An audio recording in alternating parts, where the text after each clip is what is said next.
যদি আপনার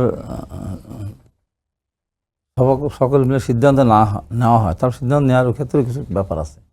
এখানে এই মানবিক করিডোর কোথা থেকে কোথায় যাবে, কার কাছে যাবে? বাংলাদেশ থেকে এই যে রসদ, এটা তো যাবে নাকি আর কিছু? বাতাসও যাবে না, পানিও যাবে না, কি আলো এই বৃষ্টিও যাবে না, যাবে রসদ খাদ্য সামগ্রী কোথায় যাবে? আরাকান আর্মিদের কাছে নাকি না, বা মায়ানমারে যারা নির্যাতে তাদের কাছে যাবে। ওইটুকু দিয়ে বাংলাদেশ ঢুকবে, যাবে। এর মধ্যে যে আমাদের উপর যে হামলা হবে না তার তো কোনো নিশ্চয়তা নেই।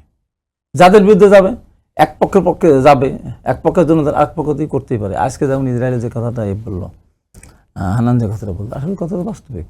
ফিলিস্তিনে যে আজকে ৩১ জনের মতো মারা গেছে, কোথায় মানবতা? মানবতা কোথায়? সারা বিশ্ব কি দেখাচ্ছে? ৫৪,০০০ মানুষ শহীদ হলো, বাচ্চারা নিহত শহীদ হলো, এবং হাজার হাজার মানুষ ঘর বাড়ি লাখ লাখ ঘর, কোথায় মানবতা আছে? আমার কথা হলো যে যেটাই আমরা করি না কেন, আমরা এমন কোনো সিদ্ধান্ত নেব না যে সিদ্ধান্তের কারণে আমি একটা পেশাগলের ভিতরে আমি পড়ে যাই। অতএব সেই ব্যাপারটা এমনি রোহিঙ্গা সংকট আমাদের জন্য বড় সংকট। ভবিষ্যতে এমনও হতে পারে এই যে আরাকান আর্মিদের সাথে